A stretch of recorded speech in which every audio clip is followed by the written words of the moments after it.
Yang kami hormati, kami cintai seluruh saudara-saudara saya, seluruh saudara-saudara saya yang ada di Brangkal, Kelompok Godo, dan sekitarnya.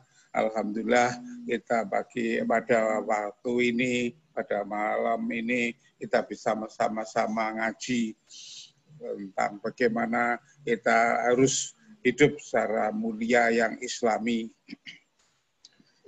Waktu seminggu yang lalu diminta monggo mau tentang apa, tentang kesehatan, apa tentang motivasi, atau tentang apa, monggo. Tapi rupanya teman-teman di Brangkal ini milih tentang motivasi. Insya Allah inilah yang bisa saya sampaikan. Seperti kita ketahui bahwa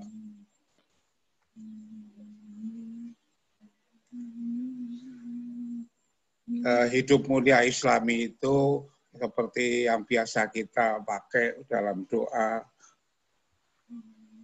Rabbana atina fid dunya hasanah wa fil akhirati hasanah wa qina adzabannar. Jadi hidup mulia Islami itu yang paripurna.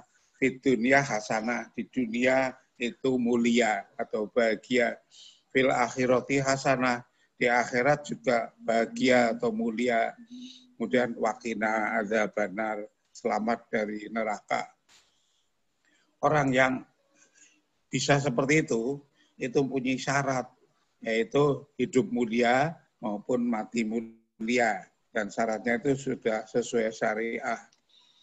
Oke, kita lihat ada seorang wanita di zaman Rasulullah, Asma binti Abu Bakar, menasihati putranya Abdullah bin Zubair, Is kariman, wamut kariman, hiduplah secara mulia dan matilah secara mulia. Jadi ini adalah motivasi dari seorang ibu pada putranya yang mau berjuang untuk mempertahankan Islam pada waktu itu adalah supaya hidup mulia, mati pun mulia.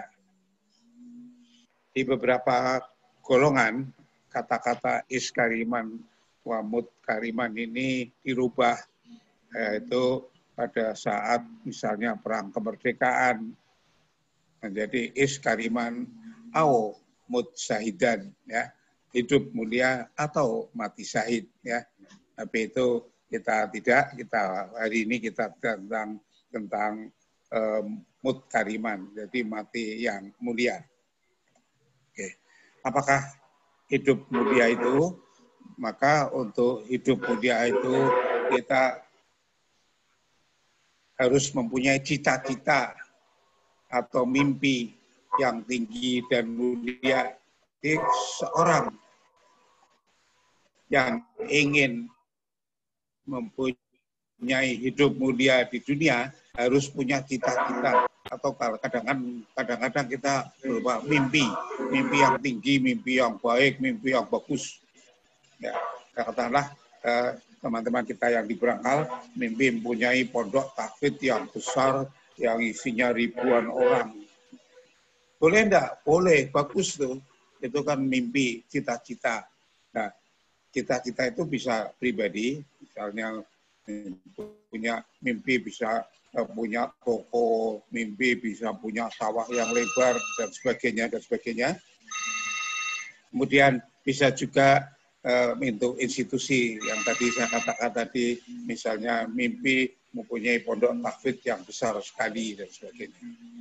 Tidak perlu takut kalau punya mimpi atau bayangan seperti itu, asal logis. Apa itu logis? Yaitu mungkin bisa diperjuangkan.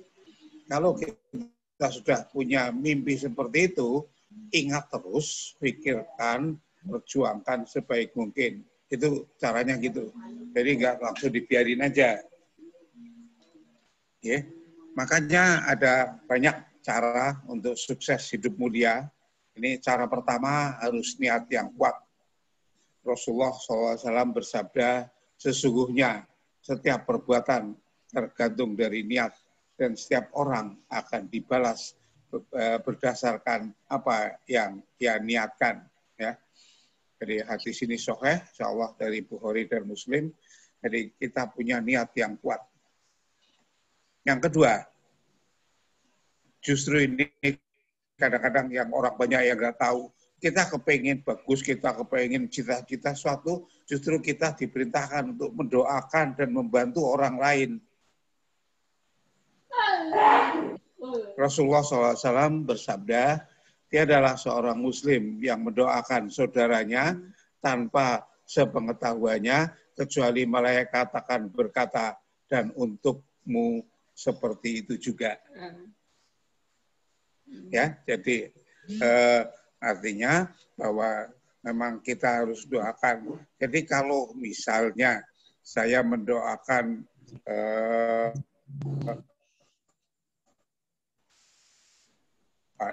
Pak dengan begini-begini, itu mendoakan kebaikan untuk orang yang saya tidak langsung ketemu dan saya juga tidak ngomong, maka malaikat akan mendoakan saya, ya, dan untukmu begitu juga kebaikan yang diharapkan, ya. Saya kira itu. Jadi marilah kita jangan segan-segan, jangan pelit membantu orang lain, jangan pelit untuk mendoakan orang lain. Rasulullah SAW bersabda dalam suatu hadis, ini hadisnya jamaah, hadis jamaah itu meriwayat banyak orang, lebih dari 5. Ini saya tulis hanya 4. Muslim, Ahmad, Abu Dawud, saya tulis 3. Tentunya banyak ini. Barang siapa yang melapangkan kesusahan sesama muslim, maka Allah akan melapangkan kesusahan di hari kiamat. Barang siapa memudahkan urusan seorang lain dalam kesulitan, maka Allah Azza wa Jal akan memudahkan, menghilangkan kesulitan baginya di dunia maupun akhirat. Oh, kan enak kan? Jadi marilah kita selalu membantu orang lain, membantu orang lain, jangan menyulitkan orang lain. Selalulah kita husnudzon untuk berbuat kebaikan untuk pada orang lain. Kemudian cara yang ketiga, agar kita hidup mulia, maka kita harus punya ilmunya. Man arodat dunya fa alaiha bil ilmi, wa man arodal akhirah wa alaiha bil ilmi, wa man arodahuma fa alaiha bil ilmi. Barang siapa yang ingin sukses di dunia, harus punya ilmunya. Ingin sukses di akhirat, juga punya ilmunya. Ingin sukses dunia akhirat, juga punya ilmunya. Ya, jadi bapak-bapak, ibu-ibu, saudara-saudara, dulur-dulur kabeh, kita harus punya ilmunya. Ya, yang banyak, kita itu ilmu dunianya banyak, tapi ilmu akhiratnya sedikit. Kenapa? Ya karena nganggap nggak penting. Padahal ternyata ilmu akhirat itu penting banget. Karena hidup kita di dunia paling berapa sih? 80-90 tahun itu udah tua banget tuh. Padahal di akhirat tuh tidak terbatas, itu abadi. Ya, jadi marilah kita harus punya ilmu akhiratnya. Salah satu cara mencari ilmu akhirat ya mengikuti pengajian.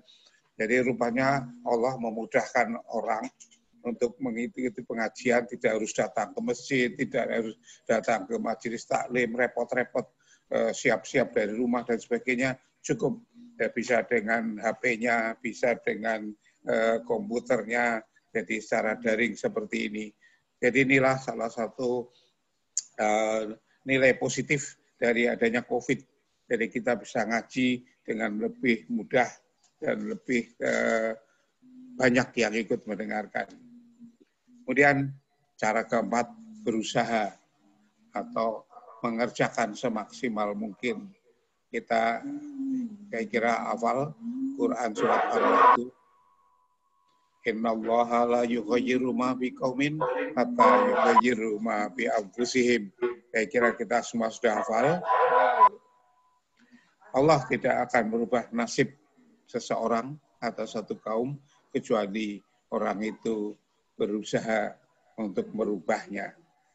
Jadi kita nggak bisa merubah, itu hanya dongol saja.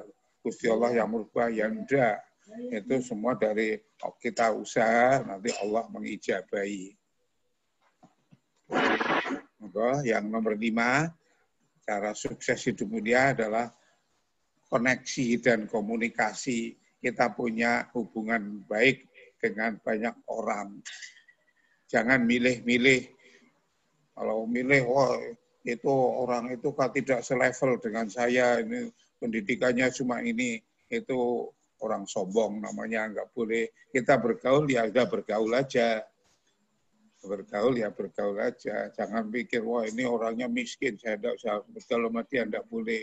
Ya, karena untuk kita sukses, maka kita harus banyak bergaul, atau dalam istilah agamanya silaturahim atau silaturahmi. Ya, ini adalah faktor penting sekali untuk kita bisa sukses hidup kita.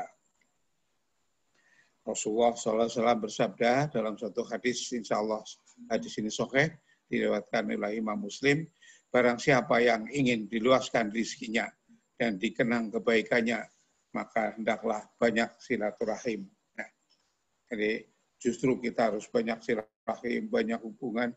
Silaturahim sekarang kan gampang banget, pakai WA itu sudah silaturahim, pakai telepon, pakai SMS itu juga silaturahim.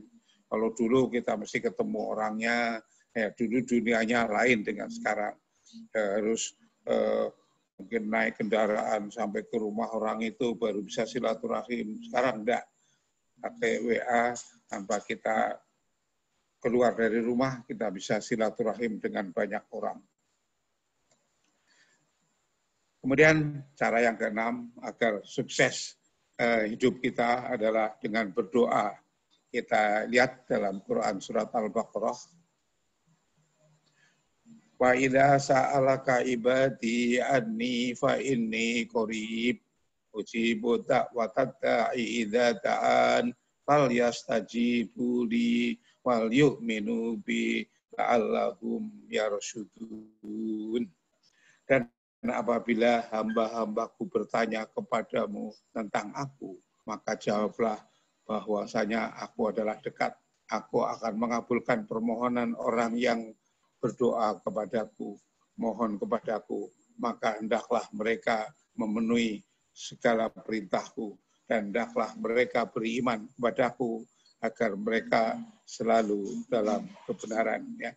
Jadi Allah itu dekat. Jadi jangan kita berdoa lewat kuburan. Ada orang pergi ke kuburan, kenapa? Biar wasilah dari yang dikubur supaya dagangannya lari, supaya kematian naik. Dan memang Allah harus lewat jalur, kan enggak. Kalau Allah itu kita langsung. Allah itu maha dekat dengan kita, sangat dekat dengan kita. Makanya kita langsung. Jadi tidak usah kita lewat siapapun, ya, langsung aja. Tapi boleh enggak orang lain doakan? Boleh. Banyak cara kita mendoakan. Salah satunya, kalau kita mempunyai maksud yang kuat sekali, ada yang mungkin juga sulit atau apa, maka kita bisa minta tolong orang ikut mendoakan. Kita sendiri berdoa maksimal, kita bisa minta tolong orang mendoakan kita. Misalnya, orang anak yatim piatu. Anak yatim piatu itu insya Allah doanya diijabahi oleh Allah Subhanahu wa Ta'ala. Makanya saya sering ngajari pasien-pasien saya yang kira-kira sembuhnya agak sulit karena penyakitnya lumayan rumit. Dan saya beritahu, Bapak, Ibu, tolong Bapak, Ibu berdoa. Sampun dok, sudah Bapak berdoa. Kurang Pak, kurangnya pripun dok. Kamu beri kepada anak panti asuhan, anak yatim, kamu beri makan siang atau beri sekedar jajan atau apa, minta tolong anak yatim mendoakan. Ya, jadi mendoakan itu boleh kita minta, bukan kita pergi ke kuburan lalu minta yang di kuburan itu mendoakan kita. Salah, kebalik, kita mendoakan orang di kuburan. Ya, dan kita lewat kuburan aja kita kan diajari untuk mendoakan assalamualaikum ya ahlal kubur. Jadi kalau kita lewat kuburan itu assalamualaikum. Ya, Allahumma gfir lahum warhamhum wa'afihi wa'fu anhum. Lah kita kan mendoakan yang ada di kuburan. Rajin-rajinlah Bapak-bapak, Ibu-ibu apabila lewat kuburan mendoakan. Insya Allah nanti kalau kita giliran kita yang ada di kubur, banyak orang yang mendoakan kita yang sudah di dalam kuburan. Ya. Oke, kita teruskan. Ada suatu hadis, ini juga dari Tirmidzi dan Al-Hakim, Rasulullah SAW bersabda, barang siapa yang selalu berdoa, maka pintu rahmat akan dibukakan untuknya. Tidak ada permohonan yang lebih disenangi Allah daripada mohon keselamatan. Sesungguhnya doa bermanfaat bagi sesuatu yang sedang dan belum terjadi. Tidak ada yang bisa menolak takdir kecuali doa. Maka berpeganglah hamba Allah pada doa. Ya. Kita nggak tahu takdir kita mau apa. Takdir kita mau jadi apa, takdir kita besok apa, takdir kita lusa apa, tidak ada yang tahu. Takdir kita sampai umur berapa hidup kita juga nggak tahu. Makanya kita berdoa. Tidak ada yang bisa merubah takdir kecuali doa. Saya kira kita semua sudah pernah baca minimal di cerita di WA, tapi memang itu cerita. Jadi di zaman dulu, saya lupa kalau nggak itu Nabi Ibrahim ya. Jadi ada orang yang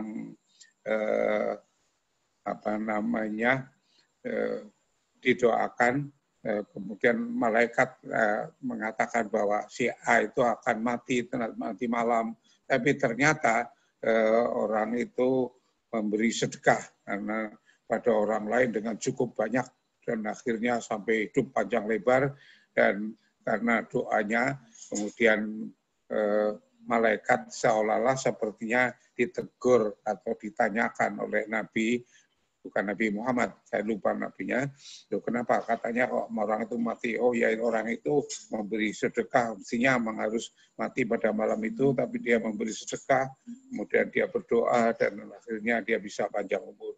Ya, jadi takdir itu akan berubah dengan doa kita, insya Allah. Kemudian cara berikutnya agar kita sukses adalah kita selalu bertakwa. Walau anna ahlal qura amanu wattaqau la fatahna alaihim barakatum minas sama'i wal ard, dan seterusnya ya. Surat Al-A'raf 96. Jika sekiranya penduduk negeri beriman dan bertakwa, pastilah kami akan melimpahkan kepada mereka barokah dari langit dan bumi. Tapi mereka mendustakan ayat-ayat kami itu, maka kami siksa disebabkan karena perbuatannya. Ya. Jadi Bapak-Bapak, Ibu-Ibu, jadi kalau kita menjadi orang yang beriman dan bertakwa, insya Allah Allah akan melimpahkan kebarokahan. Hidup kita barokah, hidup kita menjadi tenang, hidup kita menjadi bahagia. Ada satu yang mungkin ada hubungannya dengan zaman COVID seperti ini, yaitu pada orang-orang yang tenang hidupnya, tidak stres, itu kadar kortisolnya akan turun, dan itu menyebabkan imunitas dari tubuh itu naik. Artinya daya tahan tubuh terhadap adanya penyakit, apa itu COVID, penyakit yang lain, itu akan tinggi. Jadi Bapak-bapak, Ibu-ibu, saudara-saudaraku semua, jangan sampai hidup kita itu dengan stres. Hiduplah tanpa stres. Jadi kalau gitu kita ngawur aja hidupnya, bukan. Tidak stres itu artinya bukan kita ngawur. Hidup yang tidak stres itu artinya kita iman dan takwa kita lebih tinggi dan sebagainya. Ada satu penelitian di Amerika, baru saya baca tadi pagi, penelitian di majalah kedokteran yang terkenal di Amerika. Jadi di sana diteliti oleh suatu universitas, orang-orang yang beribadah secara aktif, 3 agama yang diteliti di sana. Orang yang ke gereja, karena sebagian besar orang Amerika kan ke gereja, yang masih ke gereja sih. Yang kedua ke sinagog Yahudi, yang ketiga ke masjid, disebut jelas ke masjid. Ya, kemudian diteliti, ternyata orang-orang yang aktif beribadah itu kadar hormon stresnya itu akan turun. Dan orang ini relatif akan tenang hidupnya, stresnya juga hilang. Jadi kalau kita kepingin hidup kita tenang, maka beribadah kita harus makin lama makin baik. Dan kalau orang yang stresnya hilang, maka daya tahan tubuh akan naik. Jadi justru banyak COVID seperti sekarang ini, maka jangan sampai kita stres.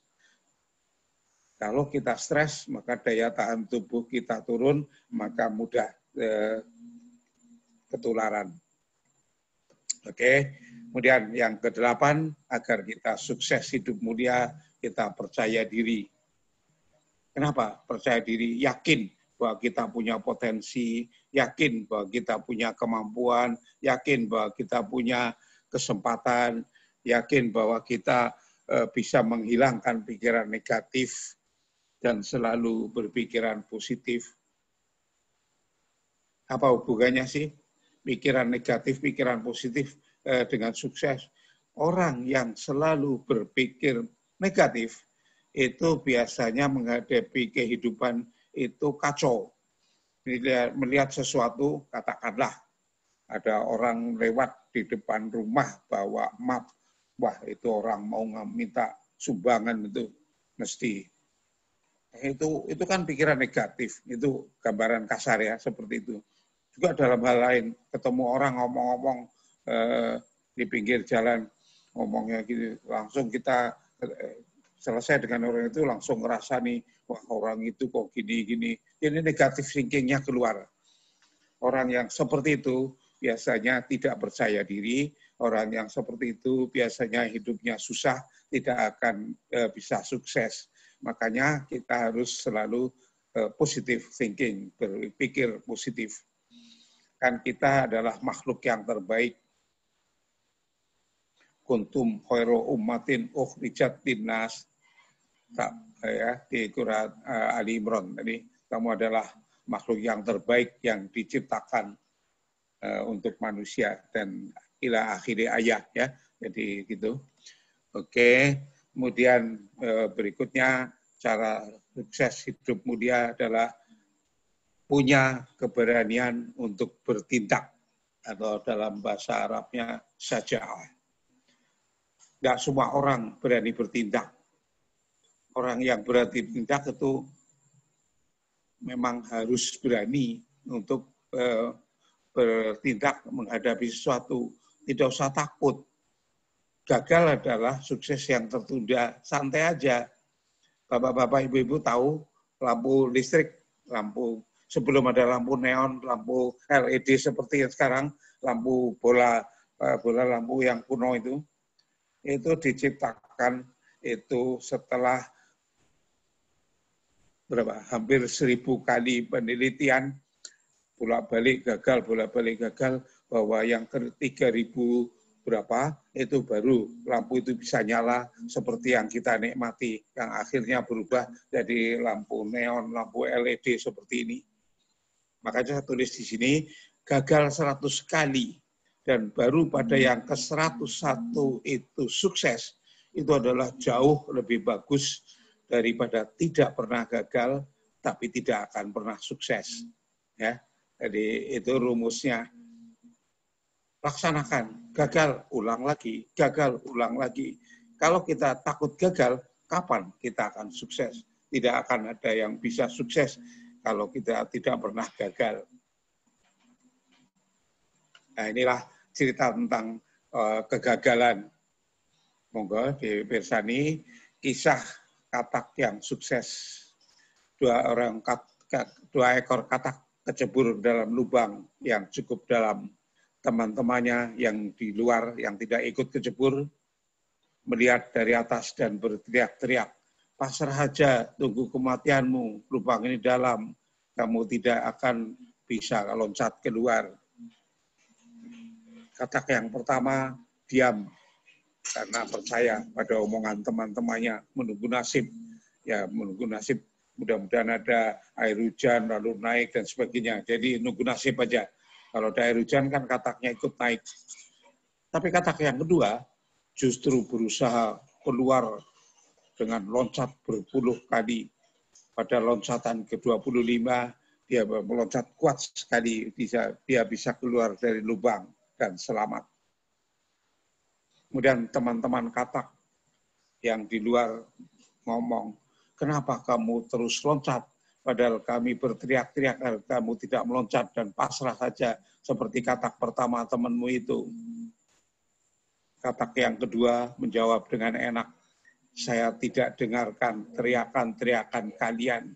Saya anggap bahwa kalian berteriak-teriak memberi semangat pada saya. Dan alhamdulillah saya berhasil dan sukses. Ya, jadi artinya kalau kita ingin sukses, orang ngomong apapun biarin, nggak usah kita dengerin, santai aja. Itu urusan orang itu, urusan kita sendiri. Ya, jadi sukses saya adalah untuk saya. Jadi bukan sukses saya itu karena manut orang lain, tidak. Ya udah kita aja. Inilah cerita lain tentang motivasi sukses. Kisah rusa dan singa di padang Sahara di Afrika. Pada waktu rusa bangun tidur, dia berkata, saya harus bisa lari lebih cepat dari singa yang tercepat agar tidak diterkam singa dan mati. Kemudian singa bangun tidur, dia juga ngomong, saya harus bisa lari melebihi kecepatan rusa yang paling lambat agar dapat makan dan tidak mati kelaparan. Ya, oke. Jadi kalau rusa kepingin jadi yang paling cepat, kalau singa bisa lebih cepat daripada yang paling lambat terjadi. Ya, kedua-duanya punya motivasi. Tapi kalau kita dari segi ilmu motivasi, maka motivasi rusa itulah lebih bagus dari motivasi seekor singa. Saudara-saudara, bapak-bapak, ibu-ibu semua, cerita binatang yang ketiga, ini juga aneh sekali, tapi adalah kenyataan. Hidup kita, kadang-kadang kita tidak bisa keluar dari kebiasaan jelek kita, atau dari pikiran yang sudah ada di dalam otak kita dan tidak mau berubah. Kalau nggak percaya, silahkan dilihat di kehidupan yang nyata. Jadi tulisan ini adalah dari kehidupan yang nyata. Gajah sejak kecil biasa kakinya dirantai dengan rantai kecil dan diikat pada tiang kecil. Setelah gajah besar, ini gajah di sirkus ya, gajah besar, bisa aja gajah itu mencabut atau mengangkat pohon setengah ton. Tapi oleh pawaknya tetap aja dia diikat dengan rantai kecil, diikat pada satu tiang yang kecil juga. Aneh bahwa gajah ini tidak pernah berontak melarikan diri. Padahal pasti dia bisa, rantainya kecil. Karena apa? Sudah terbentuk pikiran dalam gajah itu bahwa rantai sekecil itu dia tidak akan bisa apa-apa. Dia sudah harus manut. Apa kita mau seperti gajah? Ya, bapak-bapak, ibu-ibu, marilah kita selalu berpikir kita bisa berubah, kita bisa lebih baik. Jangan sesuatu itu tidak pernah ada perubahan. Orang Jepang mengatakan, kalau kamu mengerjakan sesuatu hari ini dan kemarin dan lusa itu sama, artinya kamu adalah kemunduran. Kamu baru menjadi baik apabila kamu hari ini lebih baik dari kemarin. Ya, jadi itulah makanya Jepang itu termasuk bangsa Asia yang cepat sekali maju karena dia berpikir untuk selalu maju. Bapak-bapak, ibu-ibu, ada seorang ulama salaf Ibnu Athaillah tentang doa yang dikabulkan. Jangan putus asa dan bosan mengulang-ulang doa. Jadi doa itu bukan hanya sekali. Ya enggak ada doa sekali selesai beres, enggak ada. Orang kita minum obat aja berkali-kali, katakanlah pilek atau batuk, ya berkali-kali pagi minum 1 sendok, siang 1 sendok, sore 1 sendok, di besoknya begitu lagi. Doa kok kepingin sekali selesai, yang tidak ada. Ketika Allah menunda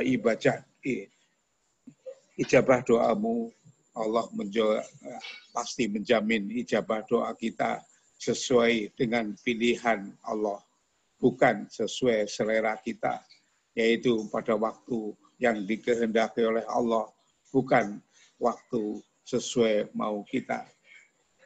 Jadi mungkin lebih jelasnya, jadi kalau kita mendoakan sesuatu dan kita mendapatkan yang lain, maka kalau kita orang baik dan kita husnudzon pada Allah, itu berarti kita diberi yang terbaik oleh Allah. Katakanlah dalam kehidupan sehari-hari, kita mau pergi keluar rumah, ada suatu urusan dengan naik kendaraan ke arah timur misalnya. Tiba-tiba pada saat jam yang kita berangkat, kendaraan itu ada problem. Kemudian setelah kita perbaiki, berapa puluh menit yang kemudian kita baru berangkat. Kalau kita bersuudzon pada Allah, jadi sepertinya Allah itu tidak menghendaki saya ke sana karena gini. Tapi kita harus husnudzon, maka keterlambatan kita pergi itu barangkali Allah mengatur yang terbaik. Mungkin kalau kita tidak terlambat, mungkin kita kecelakaan, mungkin orang yang mau kita temui masih belum datang, mungkin usaha kita di sana itu tidak akan berhasil dan sebagainya. Jadi selalulah husnudzon pada Allah kalau kita selalu menjadi orang yang dekat. Oke, inilah beberapa kata-kata bijak. Janganlah pernah berputus asa dalam hidup kita. Di balik setiap kesulitan, pasti ada kemudahan.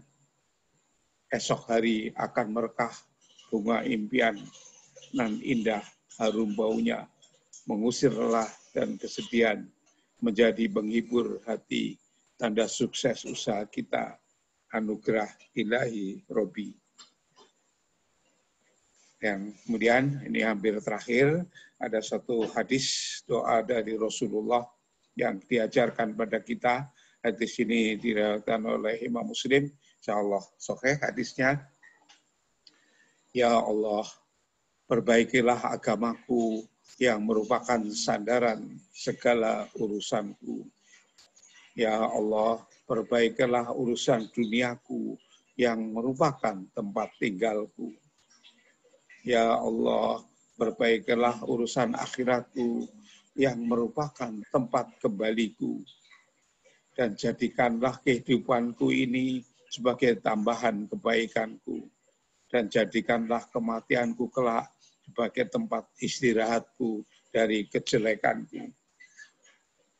Bapak-bapak, ibu-ibu, doa ini cukup panjang. Doa ini cukup dalam artinya bagi kita. Dan inilah yang diajarkan oleh Rasulullah. Insya Allah karena hadis ini sahih, maka betul bahwa Rasulullah mengajarkan seperti itu.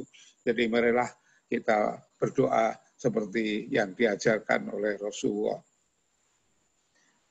Inilah, tidak pernah ada sukses di dunia didapat dengan cara mudah.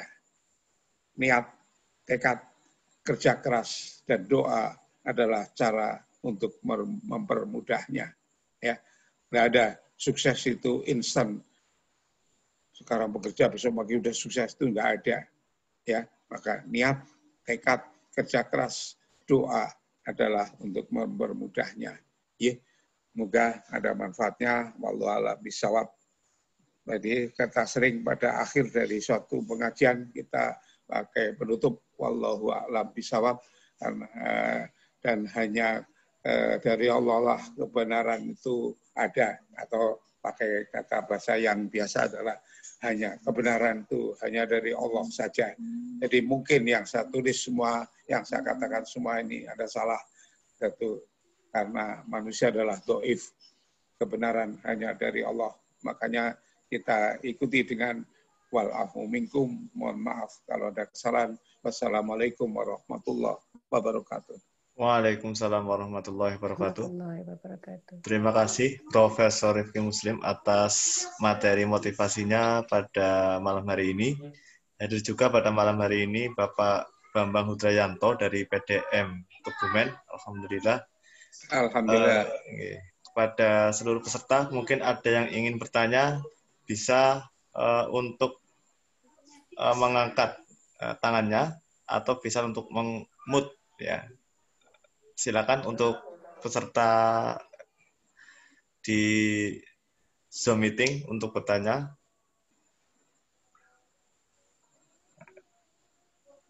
Atau mungkin ada sedikit permasalahan bisa untuk ditanyakan. Untuk peserta yang hadir di masjid, bisa nanti langsung bertanya lewat laptop yang sudah kita siapkan di masjid. Monggo.